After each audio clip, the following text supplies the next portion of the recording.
Panggas! O Panggas! O Panggas! On Air Promo! On Air Promo!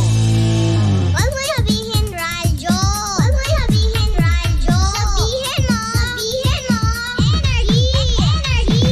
Number 1! 6.7 Energy FM! Same pero iba! Ang lakas na nga. Partner pa yun. Ay, malakas ba yun sa'yo? Sa dulo, partner, dulo. Asan ba? Okay na. Ay, grabe ka naman eh. Ay, pagka-oras natin, 5:30 na. Kamusta naman?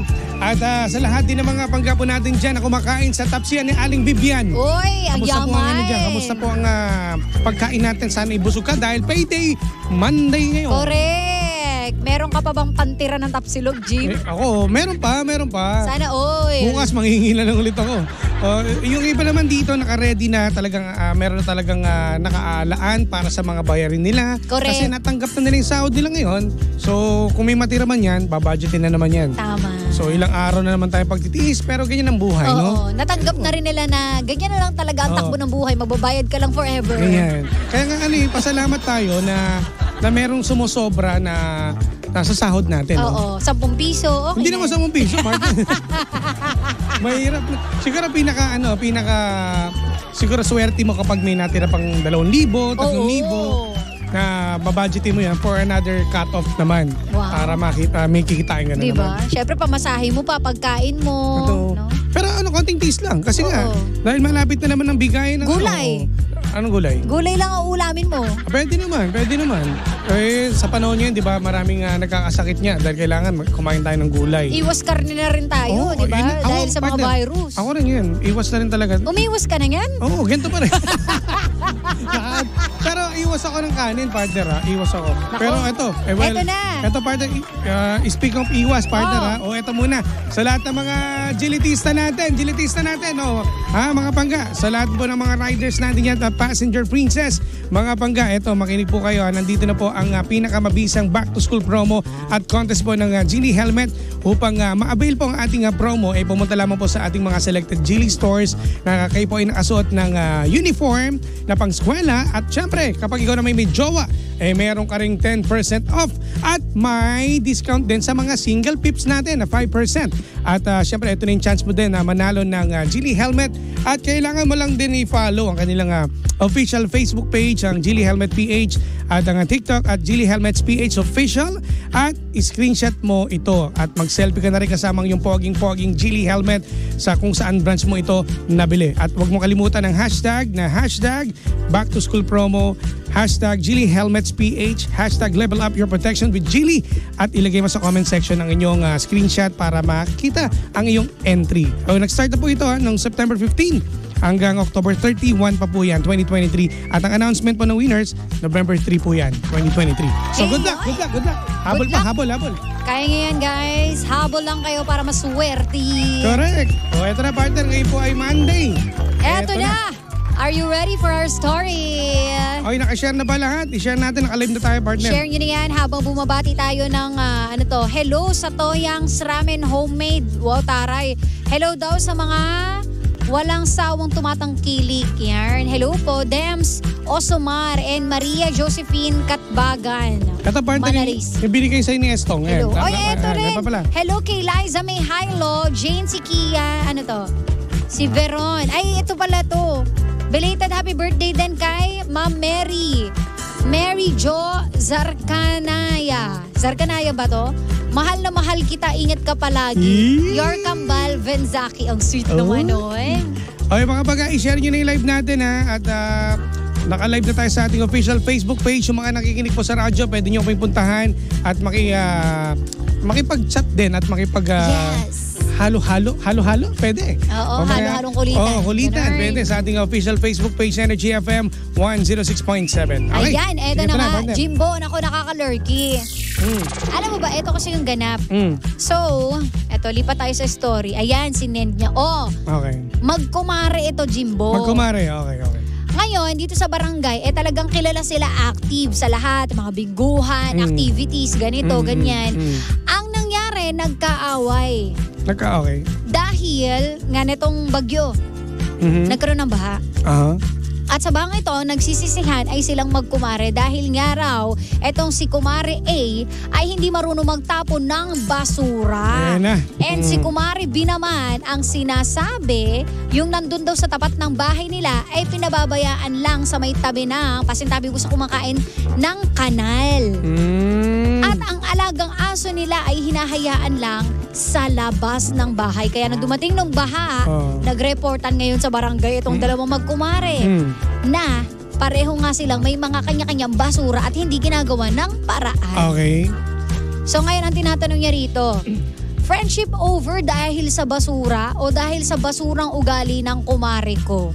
Paki na lang po DJ Jimbo and Sheena, please lang paki-mention yung name niya. Wag na mag-mention ng name. Hindi Grabe, natin. masyado naman mainit to si ate. Ano lang tayo, kakampi mo lang kami. Ano lang. Pag gano'n, lalaki gulo. Galit siya, B. Basurang ugali daw eh. Hindi natin i-mention yung pangalan. Ate, I'm so sorry. Alam mo, hindi na naman yan di siya yung ano eh. Hindi lang din naman siya yung nagiging ganyan din naranasan na problema. Alam mo, ang dami rin ganyan sa magkakapit-bahay. Nagsisisihan sila eh. Alam mo, pagdating kasi sa ganyan, partner, nung araw talaga, sa amin sa amin sa Marikina, dati, partner, ito totoo to, real talk to, dati, ang daming basura sa amin. Pansinin mo, bakit nakilala ang Marikina? Kasi napakalinis ngayon. So, ibig sabihin doon, may disiplina. So, ang nangyayari dito sa atin ngayon, pangkalahatan, nawawalan tayo ng disiplina sa sarili. Puro na lang tayo kung ano yung, di ba, kinakain natin, kampante na tayo kung saan itapon na lang dyan. Totoo, hindi sa totoo lang, alam nyo tayo mga Pilipino, kapag nasa ibang bansa, sobrang takot tayo na magtapon ng basura. Pero pag nandito ka, ay kung saan-saan lang. Kasi kampante ka pero hindi rin eh. Kasi hindi ba porket mabait yung kapitbahay nyo, gaganunin mo na lang na alam mong hindi nagrereklamo, hindi yung tapon dito, tapon doon. Correct. Alam mo pare, mahirap na pare. Hindi, mahirap yung ganyan kasi talaga magkakaroon talaga ng problema dyan. Kasi parang ang sinasabi dito, dun sa sinabi niyang argument, nirereklamo siya dahil may aso. Diba? Tapos may basura. Ang sinasabi na hinahayaan lang matenga. Pero ang reklamo niya naman ay yung kapitbahay niya. Yun talaga yung may basura na hinahayaan lang talaga. So parang nagsisisihan lang sila. Ayun nga. So parang ang dating, sino talagang nagsasabi sa inyo ng totoo? O baka naman pareho talaga kayo may mali. Para sa may mali. Pareho kayo nag-iipon ng basura at walang ginagawang paraan. Ang hirap din kasi dito, nagiging one-sided lang din tayo. Ayun nga. Mamaya ate, nag-ano ka lang sa amin. Mamaya meron ka rin din kasalanan. Alam mo, para lang maiwasan yung ganyan, hindi ka agad friendship over. Siguro kailangan natin disiplina lang natin, no? Yes. At para linisin mo yung tapat mo, kung may dumi dyan, o may sa tabi kapitbahay mo, linisin mo rin, pagsabihan mo, mag-usap kayo ng maayos, hindi yung para magbangayan kayo. Totoo, tsaka ano ka ba, para sirain mo sa amin yung friend mo. Bakit? Cannot be. Kasi hindi ka pa naman sigurado, ano ba talaga, sino ba talaga may kasalanan sa inyo? Baka naman pareho kayo naging irresponsible. Ano lang yan, mapag-uusapan yan, kaya naman yan ayusin. Kasi lalo na ngayon, sobrang hindi natin alam yung mga lugar na dating hindi binabahan na. Dahil nga walang disiplina. Yes. Tapon tayo ng tapon ng mga basura na akala natin okay lang. Pero hindi mo may balik. Babarado sa nagbaha pa. Sa Imburnal, mga pasintabi, doon talaga na may mga plywood pa, plywood, may mga may mga plastic. Magkusa tayo. Oo, totoo yan. Kusa Tsaka tayo. isa pang factor di ba, naisingit dito yung alagang aso na hinahayaan lang sa labas. Alam nyo, pagiging irresponsible rin yun Kapag meron kayong pet na kahit ano pa yan, hindi nyo po hahayaan na pagala-gala lang sa labas. Paano kapag kunwari nga, nagkalat nga talaga? O di ba? O sinong magsisisihan ngayon? Sasabihin nyo, yung aso nagkalat, di naman ako Hindi po pwede yun. Kayong responsable sa aso ninyo. Sino dun sa inyo ba? Eto, ewan ko lang kasi sa amin ganito Kapag nilalabas namin yung mga aso, o may mga kapitbahay ko rin dyan, may dala siyang dustpan. Dapat. Pag nadumi yung aso, may dinadampot. Ganun ba rin sa lugar ninyo? Dapat. Sa lugar niyo may nakikita? Ganun. Bawal na yung may mga nakakalat na aso. Hayaan mo lang, di ba? Yes. Dapat ganun. Kasi paano pag nakakagat din yun? Ayan. Tsaka syempre nakakaya naman sa daan. Ilalabas mo yung aso, pawiwiin mo yan. Dapat meron kang dalang kung ano bang gawin ng aso mo. Correct. Umihi, basain mo. Totoo, di ba? Daspanin mo. At saka yun nga, total basura yung pinaka-problema nyo rito, no? unahin ninyo dun sa mismong bahay nyo. Yun lang, bago kayo magturuan na hindi kasi yung sa kanya, hindi yung sa inyo. Ibig sabihin, may basura pa rin sa tapat ng bahay ninyo, gawin nyo ng paraan. Alam mo, may dito may magandang sinabi, ano? Walang magiging baha kung pare-pareho nating gawin yung part natin. Tama, di ba? Tama si Patrick, oh. Tama yun. Kasi nakakalimutan lang po natin. Oo, ayan oh. In fairness dito rin, sa sinabi ni Darwin Rosel, both sila may mali. Dapat po kasi maging responsable sila sa paligid nila. Huwag manisin ng ibang tao. Tandaan, buntot mo, hila mo. Totoo, mahilig kasi tayo, puro turo. Ito kasi ganyan. I-check mo muna yung sarili mong bakuran. Diba? Tsaka huwag kang agad mamintas ng ibang kapitbahay mo na make sure na yung kapaligiran mo sa bahay o sa labas ninyo ay malinis, no? Totoo. Kasi baka mamaya sila lang napupuna mo pero ikaw hindi mo napupuna. Sarili mo. Duro ka ng duro. Maraming na dadala sa barangay, no, na yan ang nagiging problema lagi, partner. Basura lagi, di ba? Tapos pag may nagiinuman pa sa labas ninyo, di ba, alam ba, kapitbahay may nagiinuman doon, dapat pagkatapos mag-inom, maglilinis. Hindi may nakikita pa mga may mga pa na mga sigarilyo, meron pang mga kaha pa doon na tinapon, plastic. Isa rin yun, dapat marunong. Walang masama siguro na partner, no, na kung alam pa may bisita ka, mag-inom kayo doon, basta lilinisin nyo at walang magiging problema. Okay lang siguro sa kapitbahay yan. Tama, totoo, di ba? Nagiging lang tayo responsable tayo sa mga ganyang bagay kasi porket mabait, sinasamantala nyo. Yun, exactly. Huwag tayong pabugso-bugso rin ng emosyon, ha? O, tignan nyo tong dalawa, o. Ang awkward nun, ha? Kung tutuusin, di ba? Problema nyo, basura. Diyos mio. Ito, partner, sabi niya, no, hindi sana kayo nag-friendship over kung sinunod nyo lang yung golden rule na tapat ko, linis ko. Di ba? Sa mga barangay na pupuntahan namin, ganyan, di ba, partner, nakikita natin? Tapat ko, linis mo. Bawal umihi dito. Pag umihi ka, putol. Di ba, may maganon gugulpihin ka. Tama, maging tayo. Alam mo kaya... Ang basic lang nun, Jimbo, kung tutuusin. Iba nga, may mga mura pa kasi ayaw makinig talaga ng mga tao. Pasaway pa rin. May nakasulat na ng bawal umihi. Pa rin, sunod pa rin sila. At saka tigilan nyo po yung kunwari gabing-gabi, yung wala nang gising. Tsaka kayo magtatapon dun sa kapitbahay ninyo. Anong klase ugali po yan? Wag po ganon, ha? Kaya sana po mga pangga magsilbing lesson po sa atin ito. Lalo na ngayon, no?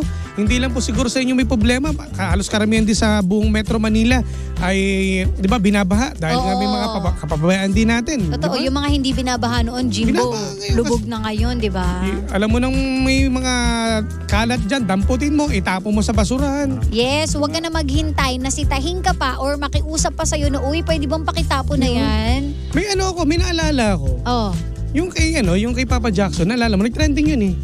Yung time na nasa sasakyan siya, merong nakasabay siya. Ay, may nagtapon. Oo, may nagtapon. Nagalit talaga siya. Alam mo, kung ako nga, baka sinunto ko yun eh. Kasi binibigyan mo yung tinapon niya. Tinapon lang parang sa kalsada. Lang, may mga ganyan eh. Alam mo yung ginagawang malaking basurahan lang yung paligid. Diyos ko, napakasimpleng. Lalo na pag nakasakay sa sasakyan. Napakasimpleng bagay. Alam mo naman na pag tinapon mo yan, pwedeng bumarayan, di ba? Tsaka gayahin ka. Bata pa lang tayo, yun ang sinasabi. Lahat na itinapon mo, babalik sa'yo. Totoo yan, totoo. Ako, partner, swerte lang ninyo. Kapag ay nadayo sa ibang barangay at ganyan ginagawa nyo, baka hindi na kayo makalabas sa looban.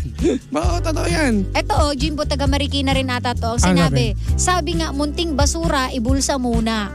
From former Mayor Bayani Fernando. Tama. Ay, taga Marikina pala to si Jason, makandog.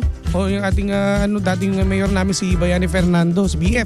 May palabas pa ngayon sa Once Upon a Time noon eh. Ano? Yung bata na naglalagay ng mga kalat sa ilalim ng kama, yung iniipon niya, tapos naging monster yung diba? Ano yun? Diba? Ni lesson, diba? Bata pa lang, Diyos mio, ipinag-aaralan na po yan. So, dapat nga kayo nga matatanda nagtuturo sa mga bata eh. Halos yung mga matatanda yung pasaway. Totoo. Pag kayo, nakita namin sa kalsada, nagtatapong kayo.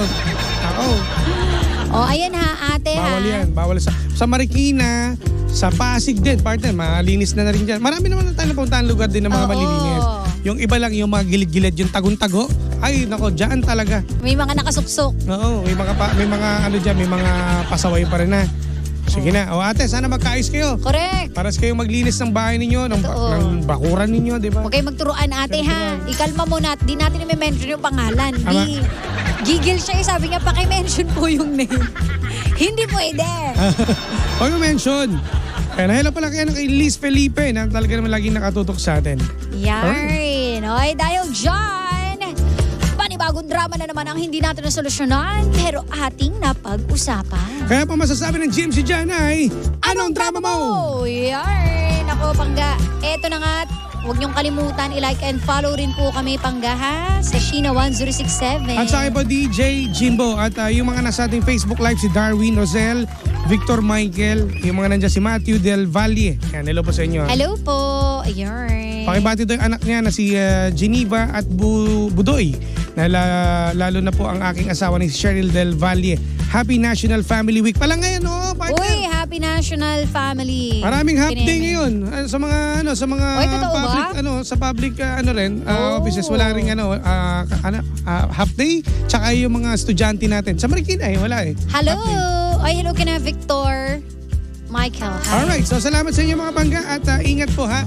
At nakasurvive na naman tayo ngayon Lunes. Pero bukas, panibago na naman. Correct. Kaya naman, tutok lang at walang maglilipat. Susunod na, The Monarch of Philippine Radio. Walang iba kundi si Kuya Chico Susuno. At kami po yung magpapaalam na mga Pangga na kasama't nakapili ninyo nag-iisang pabebot na si Sheena. At ang inyong Jimbo Luzos DJ, ako po si Jimbo. Dito lang yan sa programa Anong Drama Mo? No number 106.7 Energy FM. Pangga, wag mo sabihing radyo, sabihin mo.